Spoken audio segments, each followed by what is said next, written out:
Hey, we're here at NACE 2015, and one of the things that we're really seeing here is a lot of aluminum. And with me today I have Larry from the Collision Hub University and Jason from iCar, and we're going to talk about this stuff because we're getting over inundated with a lot of this aluminum equipment, aluminum strategies. So Larry, what's your thoughts on this? You know, it's so funny how back in the 70s and the 80s, shops would either be domestic or foreign, because there wasn't a lot of foreign cars. They had made the invasion in the 70s and they came through, but they weren't as popular. Even the German cars, they weren't as popular. It was a niche market. Then the 90s came along and you had more of an influx of these vehicles coming in, and shops started to mix domestic and foreign cars together. Well, all unibody at that all time. unibody. Yeah. 2000s came along, and now all of a sudden, you know, they started getting a few aluminum cars here and there in the boutique area or the high-end luxury cars. And now we come to fruition that now the most popular selling truck ever is now aluminum, and Cadillac from GM is just introducing a new aluminum car. And now shops are actually going back to like the 70s or 80s, they're going domestic, European, or even Asian, a model car. specific. Yeah, it's very so difficult now. It's brand specific. Very, very brand specific. You know, one of the things that's driven this thing is this CAFE reg, where the car companies by 2025 have to meet this average fuel economy by 54.5. And that's entire fleet sales for them for that model year. Happening. Yeah, so they're getting in the marketplace now and they're experimenting. Lightweight steel, lightweight steel, which is no such thing as lightweight steel, but the higher grade steels that are thinner, lighter, and now the aluminum that's coming in, and you guys must be going crazy with the changes that you got to come up with new classes. Yeah, well, it's great. I mean, Ford. One thing that Ford did, I think, they really designed this truck with repairability in mind. Got us early, involved. They put together a comprehensive tool package with a lot of different options for it as well. But yeah, now you get the CT6 with steel and aluminum, and I think that's where we're going to be going. We're going to have a lot more of those hybrid structures, steel attached to aluminum, vice versa. Flow drill screws, self-piercing rivets, and it really is going to be, to your point about, knowing what we want to specialize in. In a market like where I'm at, there are lots of F-150s on the road. Maybe not so much in Brooklyn, but so knowing what you're going to be working on is going to really help, I think, dictate, what type of investment should I make and when should I make that investment. You really need to know what you're working on a regular basis. And that's true, because with all the equipment out there right now, and you're looking at where you're going to put your dollars to invest in your business, do you want to do it wisely and just go with one brand and what they recommend, or do you want to look at equipment that might be versatile to give you a wider range of vehicles to work on? What's your thoughts? Yeah, I think thorough research, and again, knowing what your options are, making sure you've got a good support system for that equipment, making sure that you've got a distributor that's available when you need them, make sure those are all heavily influenced. And again, know what vehicles you're going to be working on. How many F-150s are you working on every year versus A8s, and that's really going to influence your tool and equipment. You're 100% right. I mean, I'm involved in an area where I'm certified as a tech for Audi, Porsche, Mercedes-Benz, BMW, and there's some very strict rules on what you can buy and where you can buy it from. Lack of better terminology, the color of the tool from the company is really what it's based on. Ford's been a little lenient where we have these tools to try and make it more financially available for you to get involved, but if you have these other tools, they meet or exceed our requirements of these tools, so you can, you don't have to buy duplicate equipment. With a lot of the German European cars, especially we started in the infancy, I think we were like the third shop in the country to be Audi. We bought a lot of duplicate stuff, I'll be honest with you. At one point we had 3 different aluminum welders because they were all different colors. Although they did the similar type of things, they just didn't meet or exceed whatever the requirements were. Now you have to really choose what kind of shop you want to be, what you're doing. I'll give you an example. Sister companies, we're Audi and Porsche. Porsche has no welding at all. It's a lot of glue, screw, rivets, and glue. No welding at all except for steel portions of the car. No aluminum welding. Yet Audi, its sister car, has a lot of aluminum welding. So, these are things that the shops have to realize, not only on this, but also the training. And I know you guys do the Jaguar Land Rover in this country, which is a lot different than the Ford requirement for training. And, if you go for both of those, you're looking at a tech being gone for a pretty long period of time to get certified in this and different equipment requirements. Yeah, and that new JLR test too is a very challenging test. It's up there with the 9606-2 that I know you've taken. Oh my God, crazy. It's no defects in the rail. It's a very, very challenging test, and we're trying to figure out a better way to get people better prepared for when they come to the JLR training.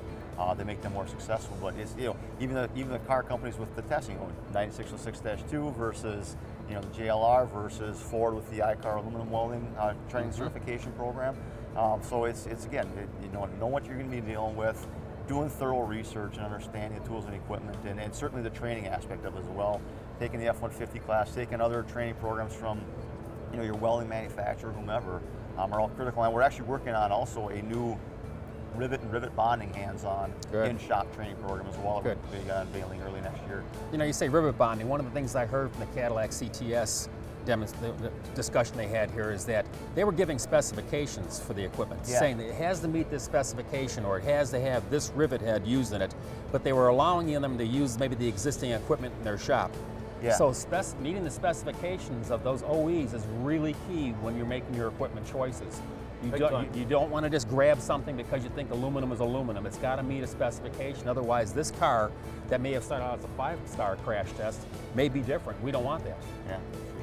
It could definitely be a big issue. I know from being the, lack of better wording, the European certified shops that I've been through, and some of our training used to come from my car, and then they started specializing in, Audi took their other thing, and I remember we bought a lot of the equipment. Now, we recently got on the Ford program, and we only were required to buy the Henrob gun, because that's the only rivet gun we didn't have. Now that makes like 7 rivet guns we have for the different programs, but they're different pressures or different adaptability to the vehicle itself.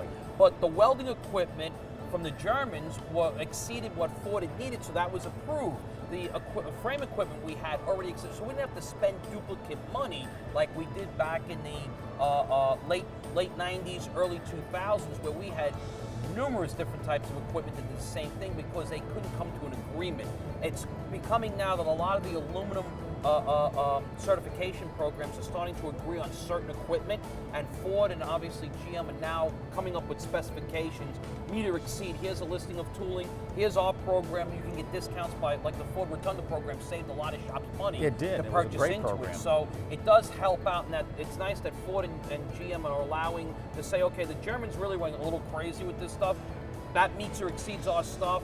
It can be expensive at times because it's specific to those companies. We can make it a little bit cheaper and affordable for our program. So it does help out that it opens it up to a lot of different people. Well, you know, Larry, when you say that the overseas businesses went ahead and did this, a lot of this stuff we're learning as we're going along. And so they put equipment in place that met the needs at that time. And one of the things that I'm sensing as I walk around the area here is that equipment could change. Repair procedures are going to change. Even as they start looking at how these things are unfolding, they may make a change. So here's one of the takeaways I took on. Always go back to the OEM website and grab the latest repair information. Look to see if there's been any changes or suggestions in that model car, because what they may have seen there last week could be different this week. Correct. So it's always important to look at the latest data that's out there on these cars. So, and you know, just like Ford, when they went ahead and worked on this bed, they went ahead and looked at one repair method, and they offered then a second repair method later on. And so this is a constantly moving field. So as you go for your equipment, from what I'm hearing, is to look for the specifications and then pick your equipment based on what's going to meet the needs in your area. Does that sound reasonable as a cap? Without a doubt. You know, I look at it this way. I wasn't on the inside like you were with the Ford program, and going through the Ford program and looking at the repair procedures, it's almost like a throwback to the old ICAR UPCRs, which, you know, I helped you know, when I was, you and I talked about that when we wrote that article about the UPCRs might be outdated for some manufacturers. Well, now it's, once again, came full circle, where now it's coming back that Ford really took into account the UPCRs and made it fairly easy for technicians, based on certain parameters, to stay away from holes, mounting holes, or anything like that, and sectioning procedures, which are pretty much lax or relaxed a little bit to allow you to give you some options for repairability, versus some of the other manufacturers out there are very specific that you have to change this, and it gets very intense and very involved. Another nice thing is that Ford, and I can speak from the German side, when you get involved in cast parts, it can become a big problem, because cast parts are usually covered by extrusions and sheet aluminum. Ford doesn't use any cast parts, which does make it a little bit easier. So if something's damaged structurally, there's some sectioning options, even with their extrusions. But if I get some of these other cars that have these cast pillars and stuff, that gets cracked because the outside damage. Now I got a problem that I'm cutting off overlapping panels. It becomes a real problem in the shop. You know, and the nice thing is that there's very little welding on this. Even though you need the aluminum welder, where you cut with a saw, you actually have to put in welding. The rest of it is either bolt bonding, bolted, welded, riveted, or rivet bonded, which is a nice option there, not to have to always weld. You know, it actually makes it easier for the repair process. Well, a lot of the car companies, like Ford Motor Company, for example, went ahead and put a lot of time and research to make their vehicle repairable. Yeah. Others are trying, they're going to be catching up. They're all on the board. They know that they got to meet this CAFE reg. But as they start to experiment and see if they're going in the right direction, they're going to start shifting. This is going to cause changes in our industry as well, too. So we may see more of this stuff. What we see in Ford today may be different tomorrow. Well, you hear the rumors, and I know, Jason, you're probably more on the inside that you can't talk about. It's top secret. But we've seen GM came out now with the CT6. Yep. We've heard stories that GM's looking at their 1500 series. We've heard rumors that Ford might bounce up to the next 2500 series eventually with it if this works out well. We've heard Jeep say something. We've heard Chrysler. And this morning, Roger, Mike Anderson and myself, we taught a class about some aluminum stuff. Mike had some information that 46% of the cars by 2021 will be some sort of aluminum hybrid design or aluminum intensive. We know Infiniti went with a lot of out-of-body panels a few years back. We're hearing Toyota's looking to do that with Lexus. GM has done it for years with their hoods. We're seeing all different cars with that. And I know Jason's probably got a little more inside information that he may or may not be able to give us, but we've heard the 1500 series pickup truck from GM. We've heard Chrysler's dipping into that with maybe the 1500 series and even maybe a Jeep model. Sure. Obviously, the Germans have gone really crazy with it, especially with strut towers and front structure. And just like that new CT6, we're seeing a lot of that influence from probably Opel in Germany working along with GM. What's some of the stuff you're seeing, Jason, maybe that you can give us information on that's not giving away trade secrets? Well, it'll certainly, continue use of aluminum, expansion of aluminum, high and ultra high strength steel. So the American, the Automotive Steel Market Development Institute, they're creating new steels. Auto Steel Partnership working with vehicle manufacturers developing these new, even higher strength steels. The Honda continues to explore 1500 MPa all over the side aperture of those vehicles. And that CT6, I think, is another. We're going to see a lot more of those hybrid structures where steel, aluminum. We're not going to be dealing with aluminum-intensive vehicles or steel vehicles. We're going to be dealing with multiple vehicles. They're going to have multiple materials for whichever. When that engineer makes a decision on which material to use, it's going to be for a specific application. A lot more rivet bonding, and MIG brazing. Carbon fiber? Carbon fiber, I think, is certainly an area. We got the Alfa Romeo 4C. It's got aluminum and carbon fiber on it. Well, the new BMW R8's coming i8, out with, I know it's not a popular car Sure. all over, but the R8's coming out that way, so's the Lamborghini. But you now have the new 7 Series, which they've been putting all over YouTube. That's aluminum, steel, and carbon Sure. fiber all mixed together. And the 7 Series is fairly popular. Sure. How long before it trickles down to, let's say, a 5 Series? That's something to think about, because the Germans now, who really started the aluminum invasion, are now going into carbon fiber aluminum mix. Now you don't have just hybrid construction steel and aluminum. You've got hybrid construction with carbon fiber included, which you guys have a course on because it's different repair procedures. So let's kind of wrap this thing up then. Yeah. At this point here, if I understand this correctly, it's a matter of getting the right equipment. Absolutely. And maybe finding equipment by specification from those car companies that you want to do business with to make your investment. And at the same time too, I almost relate this to a computer. I can say I can buy a computer today, but I can say, well, maybe if I wait a year, I'll get something better. But it's when you feel for your business it's right to jump in the marketplace. And so do your check. your homework. Yeah, do it Absolutely. really well. Training, oh my gosh, the Huge. training is going to be huge. And then on top of that, the training is never going to stop, because once they get the awareness from courses like yours at iCar, you got to go back to the OEM websites, because keep in mind, it's a fluid situation. What might not be sectionable today may be tomorrow. And so we got to keep that in mind too.